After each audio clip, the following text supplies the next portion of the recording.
नमस्कार दोस्तों, मैं राजेंद्र कुमार कुमार। मेरे अपने YouTube चैनल उज्ज्वल क्लासेज में आपका फिर से तहे दिल से स्वागत है। हम पढ़ रहे थे बहुपद, क्लास 10 का इम्पोर्टेंट टॉपिक है और ये बीजगणित का भी बहुत ही मोस्ट इम्पोर्टेंट टॉपिक है। बहुपद कंपटीशन एग्जाम की दृष्टि से भी यूजफुल है और हम क्लास 10 की बात करें तो हम बिल्कुल जनरल फॉर्म में पढ़ने जा रहे हैं इसको। जीरो से हीरो आज बनेंगे इस बहुपद में। फिर से देखो, पिछली क्लास में आपने शून्यक निकालना सीखा था और शून्यक और गुणांकों के मध्य संबंध की सत्यता की जांच भी की थी। दो सूत्र आए थे हमारे पास। शून्यकों का योगफल अल्फा प्लस बीटा बराबर क्या होता है, माइनस एक्स का गुणांक बटे हुए में क्या एक्स स्क्वायर का गुणांक था। इसी प्रकार से शून्यकों का गुणनफल अल्फा इंटू बीटा बराबर सूत्र आया था अचर पद बटे हुए में एक्स स्क्वायर का गुणांक। तो ये आपने पिछली क्लास में देखा था और ये 1% बच रहा था हमारा। 3.1 के पहले क्वेश्चन का 5वां क्वेश्चन है जो दिखने में काफ़ी जटिल था परंतु बहुत ही सरल क्वेश्चन है। जो चीज़ दिखने में कठिन होती है वो बहुत ही फायदेमंद होती है। लोग कहते हैं कि ये दवा बहुत कड़ी है परंतु वो उतनी ही लाभदायक होती है। उसी प्रकार से गणित के अंदर भी होता है। देखो, प्रश्न काफ़ी टफ दिख रहा है, अब जैसे ही सोल्व करेंगे तो आप ये सोचोगे कि सर इसको तो हम भी कर सकते थे। देखो, स्टार्ट करते हैं दोस्तों। प्रश्न क्या है हमारा, x square minus √3 plus 1 into में एक्स है प्लस √3। ये बहुपद है, द्विघात का बहुपद है। द्विघात का बहुपद है तो इसके शून्यक 2 निकलेंगे।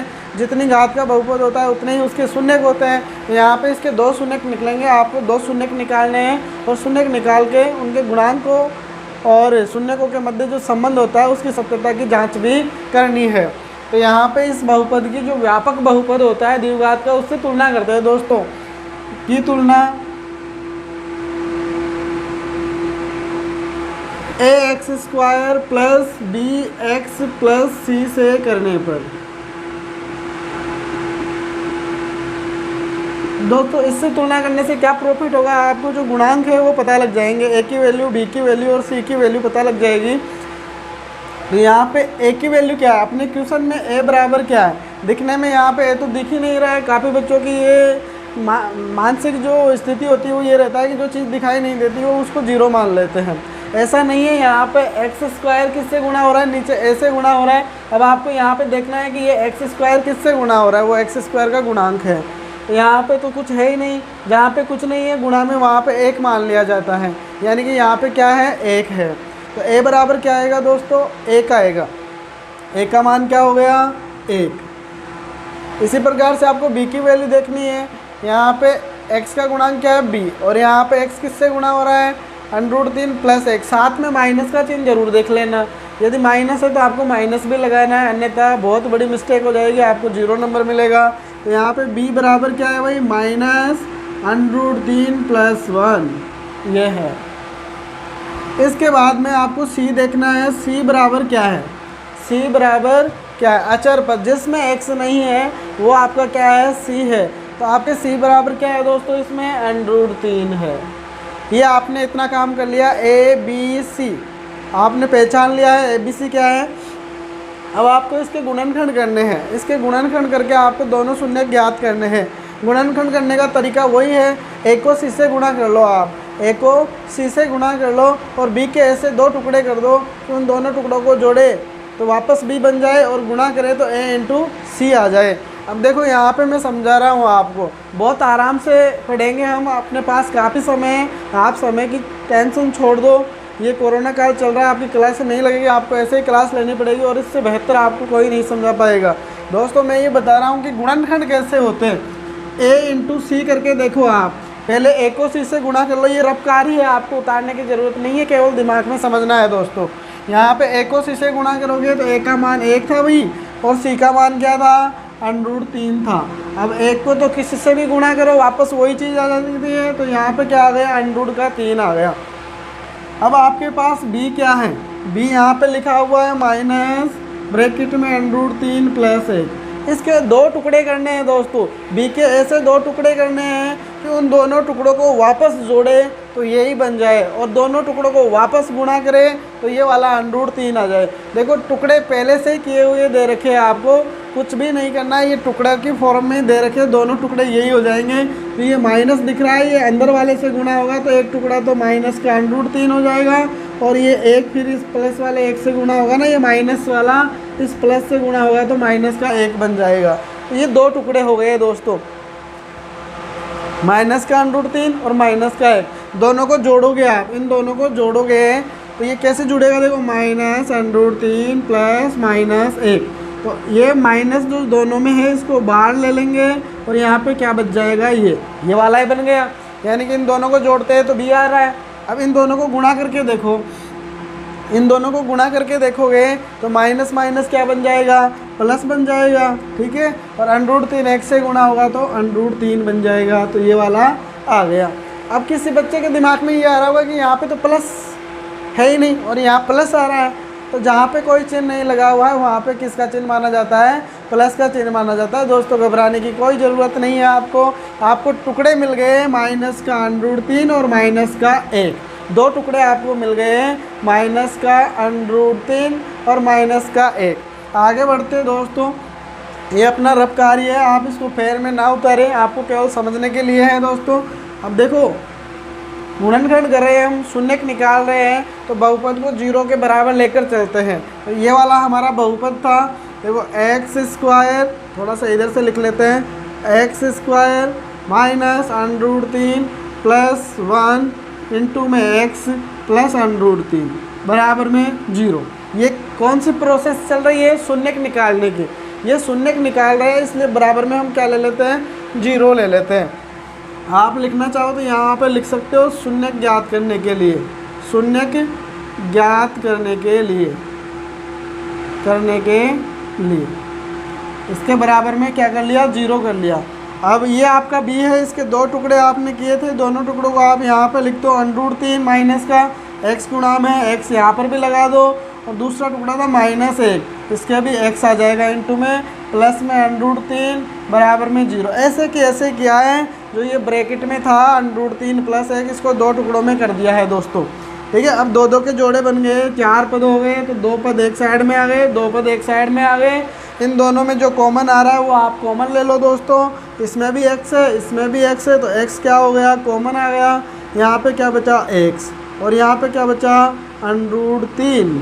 यहाँ पे देखो माइनस है, यहाँ पे प्लस है, और इन दोनों में कोई भी कॉमन नहीं है, तो माइनस का 1 कॉमन ले रहे हैं हम, माइनस का 1 कॉमन लोगे आप, तो यहाँ पे क्या बचेगा, x। ये प्लस का बन गया, अब समझ रहे हो, माइनस बाहर आ गया तो ये किसका हो गया, प्लस का हो गया, और प्लस किसका हो गया, माइनस का हो गया। तो यहाँ पे क्या आएगा, माइनस का √3 बराबर में 0, ठीक है।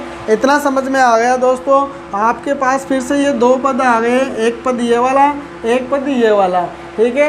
इन दोनों में से फिर से आपको कॉमन लेना है। आपको दो संख्याएं सेम मैच हो रही होगी, x माइनस √3 इसमें भी है, x माइनस √3 इसमें भी है, तो इनमें से फिर से कॉमन ले लेंगे। x माइनस √3 कॉमन आ गया, तो यहाँ पे बच गया x, और यहाँ पे बच गया -1, और बराबर में क्या चल रहा है, 0 चल रहा है दोस्तों, ठीक है। इतना समझ में आ गया आपको। अब यहाँ पर देखो दो संख्याओं का गुणा क्या आ रहा है भाई, 0 आ रहा है। x माइनस √3 गुणा है x माइनस 1, और बराबर में क्या आ रहा है, 0 आ रहा है। ऐसा तभी पॉसिबल है जब दोनों में से कोई ना कोई एक क्या हो, 0 हो। दो संख्याओं का गुणा होने का मतलब, दो संख्याएं गुणा होकर 0 होने का मतलब क्या है, दोनों में से कोई ना कोई एक 0 है। तो आप यहाँ पे लिख सकते हो या तो x माइनस √3 बराबर 0 है, या x माइनस 1 बराबर 0 है। इन दोनों में से कोई ना कोई एक 0 है। तो आप सॉल्यूशन देखोगे, x माइनस √3 बराबर 0 है, तो x बराबर क्या होना चाहिए, पक्षांतरण कर दो, माइनस का √3 राइट साइड में जाएगा तो क्या हो जाएगा, x बराबर √3। एक शून्यक तो आपका आ गया प्लस का √3। दूसरा शून्यक इससे आ रहा है, x माइनस 1 बराबर 0 आ रहा है, तो x बराबर क्या होगा, -1 उधर जाके किसका बन जाएगा, प्लस का। तो दूसरा शून्यक आ गया आपका 1, प्लस का 1। जो शून्यक हमारे सूत्रों में आ रहे थे हम उनको अल्फा और बीटा मान रहे थे। तो द्विघात बहुपद के शून्यक अल्फा बराबर आप √3 मान लो, और बीटा बराबर आप क्या मान सकते हो, 1 मान सकते हो। समझ में आ रहा है दोस्तों, बहुत सिंपल है। अब देखो शेष पार्ट है, शून्यकों और गुणांकों के मध्य जो संबंध है वो सत्यापित करेंगे। अपना प्रश्न यहाँ तक सॉल्व हो गया है मित्रों। आपने शून्यक निकाल लिए हैं, दो शून्यक आपने निकाल लिए, √3 और 1। √3 और एक शून्य निकले। अभी प्रश्न पूरा नहीं हुआ है, संबंध की सत्यता की जांच भी आपको करनी है। तो हमारे जो बहुपद है, बहुपद के शून्य क्या क्या है भाई, अल्फा बराबर √3 आ गया और बीटा बराबर क्या आ गया 1। ठीक है, हमने पहला शून्य अल्फा मान लिया और दूसरा शून्य क्या मान लिया, बीटा मान लिया। अब संबंध की सत्यता की जांच कर रहे हैं दोस्तों। शून्य को एवं गुणांकों के बीच संबंध की सत्यता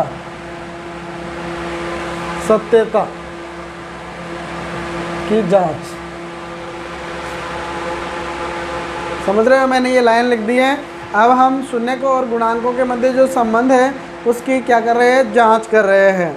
तो पहले शून्यकों के योग की बात करते थे। दो संबंध है, शून्यकों का योग और शून्यकों का गुणनफल। तो अपने शून्यकों का योग क्या आ रहा है, शून्यकों का योग अल्फा प्लस बीटा बराबर क्या है भाई, अल्फा का मान √3 है, बीटा का मान क्या है 1 है। तो अल्फा की जगह मैंने √3 रखा है, बीटा की जगह मैंने रखा है 1, तो क्या बन गया √3 + 1। ठीक है, अल्फा प्लस बीटा का मान क्या आ रहा है, √3 + 1 आ रहा है। क्या सूत्र की सहायता से भी यही आएगा, यह आपको चेक करना है दोस्तों। तो हमारा जो सूत्र था, संबंध ये था दोस्तों, अल्फा प्लस बीटा बराबर -x का गुणांक, आप ऐसा भी लिख सकते हो -x का गुणांक, यानी कि यहाँ पे देखो आप x का गुणांक क्या है b, तो यहाँ पे क्या लिख दिया मैंने b बटे हुए में x² का गुणांक यानी कि a, x² का गुणांक क्या है a है। तो यहाँ पे ये संबंध था, इसमें b का और a का मान रखना है। तो अल्फा प्लस बीटा बराबर ये माइनस, तो ये सूत्र वाला मैंने रखा है दोस्तों, ये माइनस अपने इस रिलेशन में आ रहा है, इसलिए मैंने यहाँ पे माइनस रखा है। अब मैं b का मान रख रहा हूँ। b का मान क्या है, यहाँ पे आपको स्पष्ट दिखाई दे रहा है, -√3 + 1 है। तो ये माइनस फिर से आ गया और ये √3 + 1, तो दो माइनस हो चुके। इनके बीच में गुणा का चिन्ह पहले से ही है। ठीक है, दो चिन्ह पास आ रहे तो वो गुणा हो रहे। बटे हुए में क्या है, a है और a का मान क्या है दोस्तों 1 है।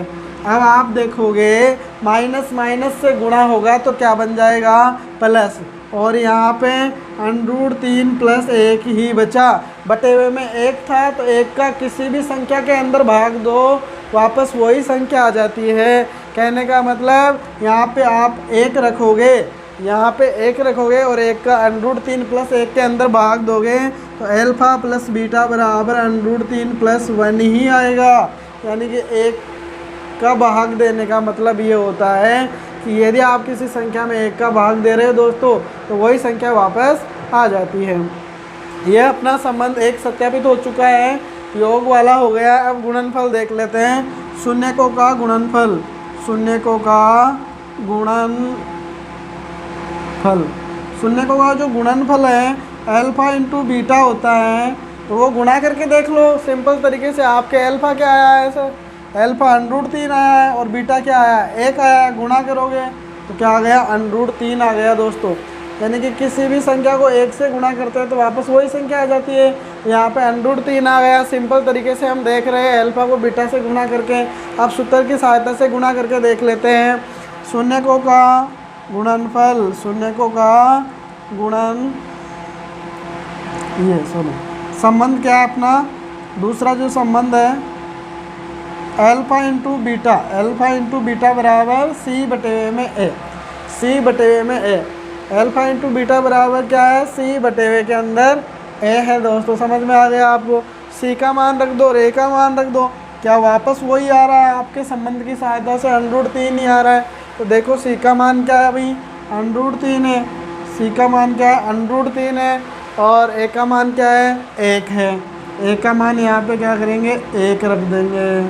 ठीक है, अब थोड़ा सा और आगे कर लेते हैं। वही बात आ गई, किसी भी संख्या में 1 का भाग दो क्या आ जाएगा √3 ही आ जाएगा। तो आप यहाँ पे लिख सकते हो अल्फा गुणा बीटा बराबर क्या आ गया √3 3, अल्फा गुणा बीटा बराबर क्या हो गया √3।